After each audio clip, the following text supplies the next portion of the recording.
તો જેતપુરમાં જ્યારે અત્યારે સ્થાનિક સ્વરાજ્યની ચૂંટણીની તારીખોની જાહેરાત થઈ ગઈ છે તેવામાં ભાજપમાં ભડકો થાય તો નવાય નહીં, કારણ કે અનેક જગ્યાએ અત્યારે જોડતોડની નીતિ ચાલી રહી છે. તો બીજી બાજુ જેતપુર પાલિકાની ચૂંટણીમાં ભાજપમાં ભડકો થયો છે. પૂર્વ પ્રમુખે ફોર્મ ભરી દીધું પણ મેન્ડેટ ના આપવામાં આવ્યું છે અને તેના કારણે રાજકારણ પણ ગરમાયેલું છે. તો બીજી બાજુ નારાજગી પણ જોવા મળી રહી છે. વધુ અપડેટ સાથે સંવાદદાતા હિતેશ રાઠોડ અમારી સાથે જોડાઈ ગયા છે. જી હિતેશ.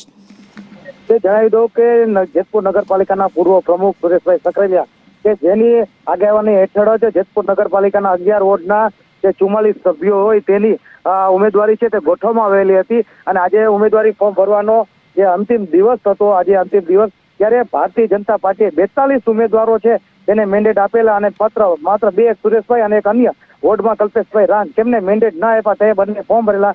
તો અત્યારે સુરેશભાઈ જે સક્રિય છે તે વર્ષોથી શાસનની ધુરા સંભાળતા હતા, તેમના મત વિસ્તાર છે બાવળાપરા, ત્યાં તેમની કાર્યાલય અત્યારે બાકીના જે 42 ઉમેદવારો છે તે એકઠા થયા છે અને આગામી રણનીતિ એવી નક્કી કરે છે કે જે બાકીના 42 છે તે પણ ફોર્મ પરત ખેંચશે. એટલે જેતપુરની નગરપાલિકાની ચૂંટણીમાં અને ભાજપમાં ખૂબ મોટો ભડકો થયો છે. જી આભાર માહિતી માટે. અને હવે આગળ વાત